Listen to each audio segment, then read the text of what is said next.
My name is James Kellar. I'm a retired educator from the Department of Defense Education Activity. Before my retirement this past May, I spent 36 years working as a teacher and as a guidance counselor at Fort Campbell, which is located on the Kentucky-Tennessee border, about an hour west of Nashville. Before that, I taught 2 years in Doddridge County, West Virginia as an elementary teacher.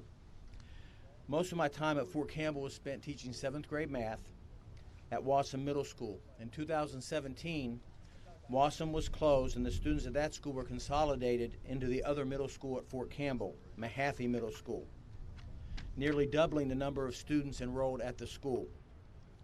This created a situation in which children were crowded into an old school in constant need of maintenance. Mahaffey has problems with its heating and cooling systems and numerous other issues associated with an old building.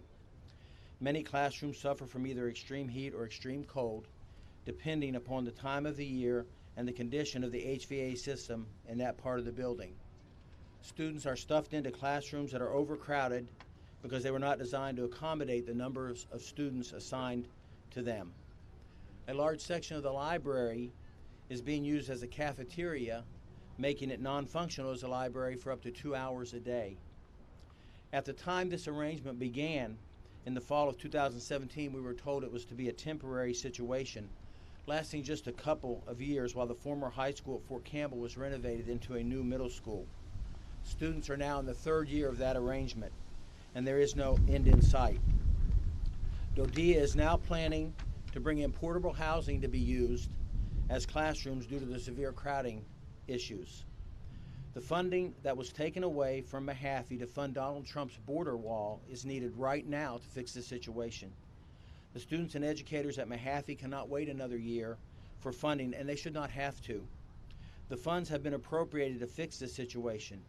It is unconscionable that the Trump administration is taking that funding away and expecting Congress to allocate the money for a second time. The school system and contractors that will perform the work need to know that the funding to pay for this much-needed renovation will be there. Who can guarantee it will be if Congress allows the White House to raid the piggy bank for its pet projects? We're already hearing that the White House will need to divert billions more in funding to build the amount of border wall Donald Trump has promised his base he will complete before next year's election. Where will that funding come from? Obviously not Mexico. Will the White House snatch away funds for the new middle school at Fort Campbell again next year if Congress were to reappropriate the money, declaring yet another national emergency to justify its actions? Nobody knows.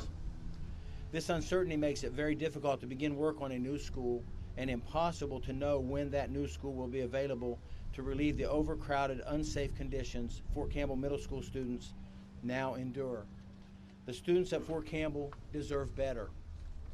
They deserve to know their education and their well-being are priorities that will not be put on a shelf whenever a politician makes a promise that he can't keep. These children and their families endure great stresses and sacrifices in the service of our country. Taking these funds away from them and offering empty promises of more funding next year, funding that may or may not be taken away again at the whim of the president, is an insult to the students and service members at Fort Campbell and throughout the military. This funding is needed right now. These young people should not be kept in suspense another year. Thank you for this opportunity.